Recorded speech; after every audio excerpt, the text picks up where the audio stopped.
miembro de la familia de la revista Contralínea, quienes están al pendiente de las noticias más importantes. Déjeme saludarla para hablar con ella sin censura de este y otros temas. Te saludo con mucho gusto, Nancy. ¿Cómo te va? Muy buenos días, buenas tardes ya. Hola Vicente, buenas tardes. Pues aquí enterándome que otra vez te están afectando a tu programa. Ya sabemos cómo se las gastan siempre para evitar que voces alternativas tengan un espacio. Pero ahí vamos con lo que podemos y como podemos, querida Nancy, y siempre agradeciendo tu respaldo, tu apoyo, tus deferencias. Por cierto, déjame preguntarte, ¿qué piensas de este caso de Ricardo Anaya que dice, ¿saben qué? Con permiso, ahí nos vemos, yo soy perseguido político y me voy de México, me voy del país, no me quieran encerrar como a mi excompañero Lavalle, que fue a dar la cara y lo dejaron en el bote. Dame tu opinión, Nancy, de este cruce de declaraciones que me parece, pues hasta cierto punto, muy infantil por parte de Ricardo Anaya. Es evidente, Vicente, que Ricardo Anaya no quiere dar la cara respecto de todas las acusaciones que pesan en su contra y que claramente esto no se trata de un tema de persecución política. O sea, está muy claro que este gobierno lo que está haciendo no es perseguir a, digamos, sus enemigos políticos, porque hay enemigos de mayor peso, ¿no? Que deberían de caer mucho antes que él. Me parece que se está dando demasiada importancia y que sobre todo el tema tiene que ver con un asunto de la justicia. Entonces, cuando él dice, yo mejor me voy para armar mi defensa, en realidad no se está yendo para armar su defensa. Seguramente ya había salido del país desde antes de grabar este video y en realidad lo hace porque no quiere precisamente dar la cara ante las acusaciones que tiene por otros personajes, ¿no? O sea, como tú bien hacías el recuento, pues no solamente es que se le haya vinculado a este gran proceso que significa las declaraciones de Emilio Lozoya Austin, exdirector general de Petróleos Mexicanos, en el primer tramo del sexenio de Peña Nieto, donde ha quedado confirmado lo que muchos periodistas ya decíamos desde tiempo atrás, que había corrupción en los grandes contratos y bueno, eso ya quedó claro a lo largo de todo este tiempo y a través de las propias declaraciones de Lozoya Austin. No solamente se trata de esto, sino se trata de la propia guerra interna que hay en el PAN. Como tú bien decías, los propios panistas también forman parte de los denunciantes de Ricardo Anaya. Entonces, él lo que trata de hacer es victimizarse, ponerse como si fuera un enemigo político de tal estatura que le tienen tanto miedo, tanto temor que lo quieren encarcelar antes de 2024, ¿no? Cuando en realidad, si bien ya se empiezan a perfilar ciertas candidaturas, es un hecho que el PAN no tiene todavía definido que va a ser Ricardo Anaya otra vez, ¿no? Ni creo que fuera su principal figura política con miras a la disputa presidencial de 2024, sino más bien él intenta, pues eso, o sea, generarse un ambiente propicio para la impunidad que no le va a quedar, o sea, no le va a quedar de otra más que venir a explicar cómo ha hecho su riqueza que le ha permitido vivir en Atlanta por tantos años, como bien decía Lozano, visitar a su familia cada semana, que no es un gasto cualquiera, es un gasto importante.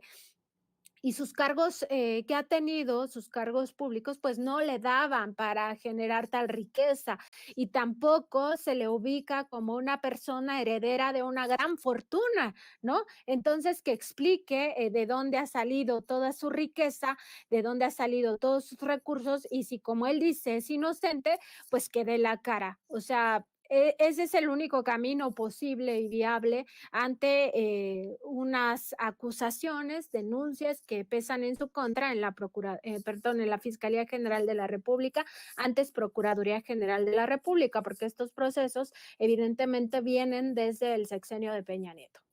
Y querida Nancy, por no dejar, porque soy muy mal pensado, no nos sorprendería si en algún momento también se confirma que esto es parte de una estrategia del PAN, del propio Anaya, para catapultar su mermada imagen y sus campañas, porque no prenden. La caballada está muy flaca de la oposición y el presidente hoy decía sobre las denuncias que van a hacer, las relatorías que van a hacer los presidentes del PRI, del PAN y del PRD ante la OEA en Washington. Están desesperados. Pues a mí, conste que lo estoy diciendo, a mí no me sorprendería que esto también lo haya aprovechado Ricardo Anaya para ponerse el guarache antes de espinarse, con toda la intención del mundo de sacar raja política. Bueno, así lo entiendo también, así lo podría entender también Nancy.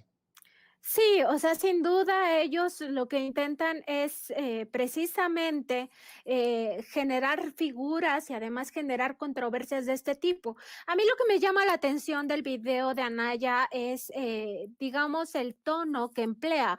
O sea, ¿quiénes son los que le están asesorando para que haga ese tipo de videos y utilice hasta ese tipo de lenguaje?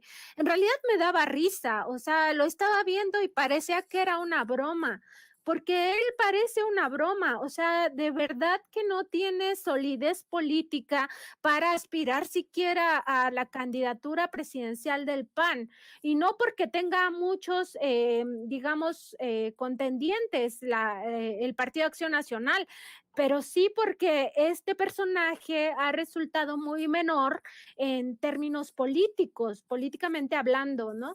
Y por otra parte, como tú bien dices, en realidad sí, digamos, esta parte de personajes que no están de acuerdo con el gobierno de López Obrador, que se han aliado en una cosa que se llamaba por México, que impulsa un empresario, pues están muy desesperados. O sea, esto de ir a la OEA a tratar de decir que vengan a investigar, ¿no? Y que están tratando de impulsar en la propia Comisión Interamericana de Derechos Humanos un tema ahí, ¿no?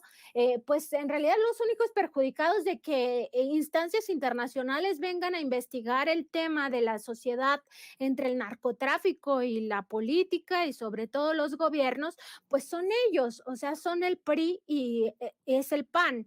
¿Y por qué lo digo? Porque hay suficientes evidencias de cómo se han coludido estos partidos en el poder con el crimen organizado, a tal grado de que está absolutamente comprobado que el gobierno de Felipe Calderón tuvo una relación estrecha con el cártel de Sinaloa, tal como ha quedado claro en el juicio que se sigue en Estados Unidos contra Genaro García Luna.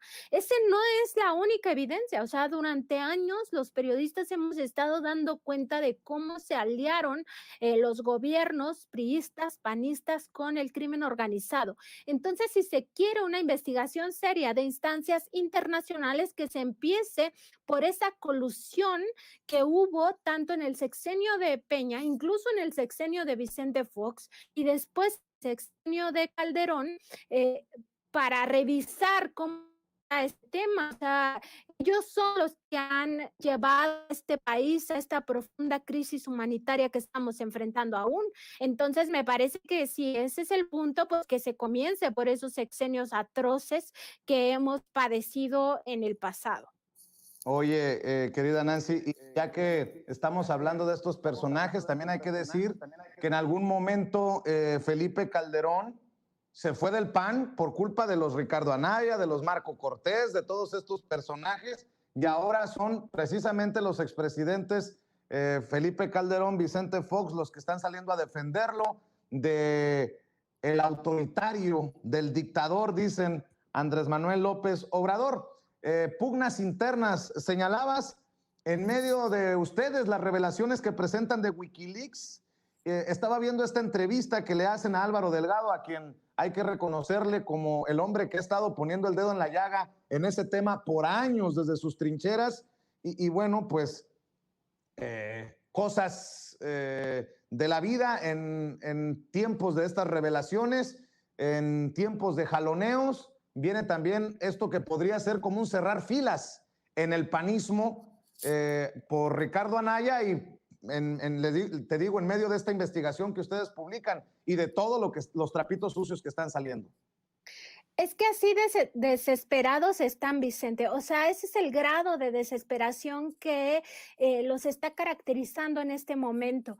O sea, a tal punto que antes, siendo enemigos, que como tú bien dices, Felipe Calderón, Margarita Zavala y todo este grupo sale del PAN, presionados por el grupo que impulsaba justamente Ricardo Anaya, pues ahora se juntan y se apapachan entre ellos, pero en realidad es porque no tienen de otra. O sea, el conservadurismo va tratando de cerrar filas, no solamente en el ámbito del Partido Acción Nacional, sino en todas las áreas. El problema es que entra en contradicción. Entonces, esta contradicción es muy grande para que ellos tengan una alianza real. Eso no va a existir, ¿no? Y tan no va a existir que pues están unidos desde el partido más conservador, que es Acción Nacional, el de centro derecha, que es el PRI, y un centro que ni siquiera sabemos hacia dónde va en realidad, que es el PRD. Pues en realidad eso no tiene mucho futuro. O sea, ellos salían porque son contrarios al gobierno de López Obrador, es lo único que los impulsa, pero en el fondo no tienen ninguna plataforma en común, y ese es un problema. Y respecto de la entrevista que le hice a Álvaro Delgado, pues sí me parecía que teníamos esta parte de seguimiento del tema de Wikileaks y todo lo que ha llevado estas grandes revelaciones sobre la organización ultraderechista española. Hazte oír, que conecta con la ultraderecha y el ultraconservadurismo en México a través de esta asociación secreta llamada El Yunque. Necesitábamos conocer también la voz de quien más ha investigado este tema, que es precisamente este periodista de investigación Álvaro Delgado.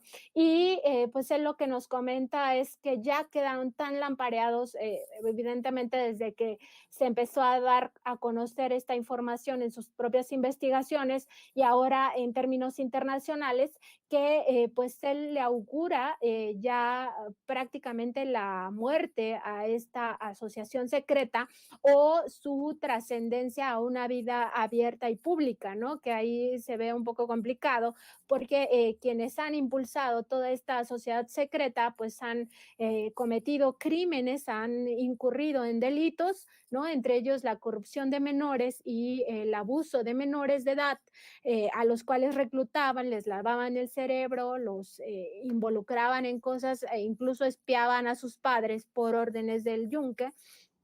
Pues no van a dar la cara, al menos esa es mi percepción respecto de todo lo que pudimos estar investigando.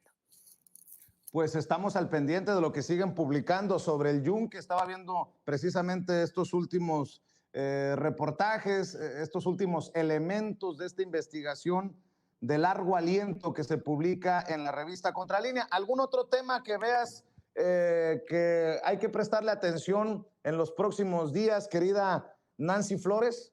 Pues sí, sin duda el tema de la revocación del mandato me parece que es un tema que va a estar todo este tiempo en la expectativa, un poco también por lo que declaró hoy el presidente López Obrador, que los propios funcionarios del INE deberían de bajarse el salario para permitir esto. Es muy polémica su declaración y en los próximos días supongo que va a haber reacciones, hoy mismo va a haber reacciones y va a ser un tema que va a seguir adelante porque justamente sus opositores no van a querer en el Congreso aprobar este asunto, ¿no? Pues lo han estado dilatando a tal punto que todo parece indicar que no lo van a aprobar, ¿no? Entonces, pues yo creo que va a ser un tema que va a seguir en los próximos días, Vicente. Oye, querida Nancy, por cierto, los magistrados podrían recurrir incluso a la Comisión Interamericana de Derechos Humanos por acoso del gobierno del presidente Andrés Manuel López Obrador.